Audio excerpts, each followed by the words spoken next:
இந்த மாதிரி ஒரு ரெசிப்பியை கண்டிப்பாக நீங்கள் ட்ரை பண்ணியிருக்கவே மாட்டீங்க. ட்ரை பண்ணி பாருங்கள். அரிசி கூட 3 முட்டை மட்டும் சேர்த்து கலந்து விடுங்க. அதுக்கப்புறம் நடக்கிற அதிசயத்தை நீங்களே பாருங்கள். ரொம்ப ரொம்ப சுலபமான முறையில் இந்த ரெசிபி எப்படி செய்யுதுன்னு பார்த்துடலாமா? இப்போ நான் செய்கிறதுக்காக 1 கப் அளவு பாசுமதி ரைஸை நல்லா கழுவிட்டு அப்படியே வச்சுருந்தோம் அப்படின்னா தண்ணியெல்லாம் நல்லா இந்த மாதிரி எடுத்ததுக்கப்புறமா நல்லா உதிரி உதிரியாக வந்துடும். அது கூடவே 3 முட்டை சேர்த்துருக்கேன். அரிசி வந்து நீங்கள் எவ்வளோ எடுக்கிறீங்களோ அதுக்கு ஏற்ற மாதிரி சேர்த்துக்கோங்க. நான் 1/2 கிலோ அரிசி எடுத்தேன். 1/2 கிலோ அரிசிக்கு 3 முட்டை. கழுவின அரிசியில் இந்த மாதிரி நல்லா கலந்து விட்டுருங்க முட்டையை. இப்போ இது ஓரமாக இருக்கட்டும், செய்ய ஆரம்பிச்சிடலாம். இப்போ செய்யக்கூடிய பாத்திரத்தை அடுப்பில் வச்சுக்கோங்க. இந்த அரிசி எவ்வளோ பெரிய பாத்திரத்தில் வேகுமோ அந்த மாதிரி அகலமான பாத்திரமாக எடுத்துக்கோங்க. 4 டேபிள் ஸ்பூன் ஆயில் ஊற்றிக்கோங்க. அது கூடவே பட்டை, கிராம்பு, ஏலக்காய், நெய் 4 டேபிள் ஸ்பூன் சேர்த்துட்டு இந்த வெங்காயத்தை நல்லா சின்னதாக நறுக்கிட்டு சேர்த்துக்கோங்க. கண்ணாடி பதத்துக்கு வெங்காயம் வதங்கி வரட்டும், அது வரைக்கும் வெயிட் பண்ணலாம்.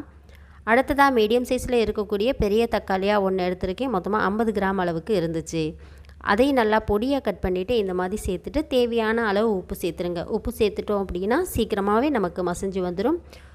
மூடி நல்லா சிம்மில் வச்சுருங்க. சீக்கிரமாக மசிஞ்சு வந்ததுக்கப்புறமா உங்கள் காரத்துக்கு ஏற்ப மசாலா சேர்த்துக்கோங்க. மிளகாய்த்தூள், மஞ்சள் தூள், கரம் மசாலா, தனியாத்தூள் வீட்லேயே அரைச்சது, அதுலேயும் 1/2 டேபிள் ஸ்பூன் சேர்த்துட்டு நல்லா இது எல்லாத்தையும் நல்லா சிம்மில் வச்சுட்டு கலந்து விடுங்க. மசாலா சேர்த்ததுக்கப்புறமா ஹையில் வச்சோம் அப்படின்னா அடிப்பிடிச்சிடும். ஸோ அதனால தான். இப்போ இது கூடவே 1 கைப்பிடி அளவு மல்லி இலை சேர்த்துக்கோங்க. 1 கைப்பிடி அளவு புதினா, உருளைக்கிழங்கு வந்து நல்லா நீட்டாக இந்த மாதிரி கட் பண்ணிவிட்டு சேர்த்துக்கோங்க. சோத்தில் போட்டு நம்ம வேக வைக்கிறதுனால அந்த உருளைக்கிழங்கு நீட்டாக போட்டோம்னா தான் எடுத்து சாப்பிட்றதுக்கு நல்லாயிருக்கும். நல்லா 2 கைப்பிடி அளவு வெள்ளை கொண்ட கடலையை வேக வச்சு எடுத்து வச்சுருக்கேன். அதையும் சேர்த்துக்கோங்க.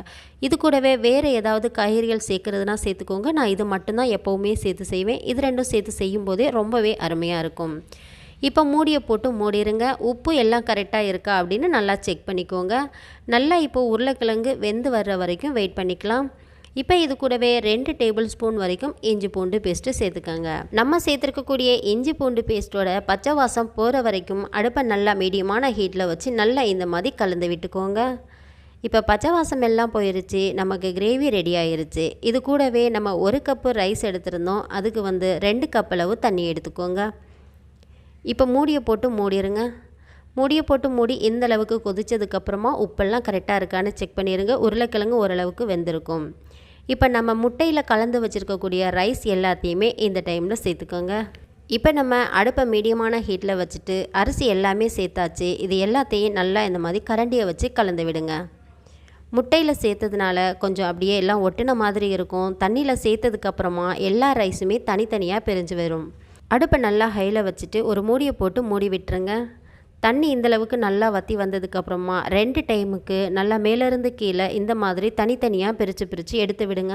அடுப்பை நல்லா சிம்மில் வச்சுட்டு ஒரு 5 நிமிஷத்துக்கு தம்மு போட்டு இறக்குனீங்கன்னா அருமையான எக் பிரியாணி ரெடி. இந்த மாதிரி ஒரு எக் பிரியாணி கண்டிப்பாக ட்ரை பண்ணியிருப்பீங்களா அப்படின்னு கமெண்ட் பண்ணுங்கள். இல்லைனா இதே போல் ட்ரை பண்ணி பார்த்துட்டு டேஸ்ட்டு எப்படி வந்துச்சுன்னு கமெண்ட் பண்ணுங்கள். இது கூடவே ரைத்தா வச்சு சாப்பிட்றதுக்கு ரொம்ப ரொம்ப அருமையாக இருந்துச்சு. நீங்களும் ட்ரை பண்ணி பார்த்துட்டு லஞ்ச் பாக்ஸுக்கு குழந்தைகளுக்கு செஞ்சு கொடுங்க.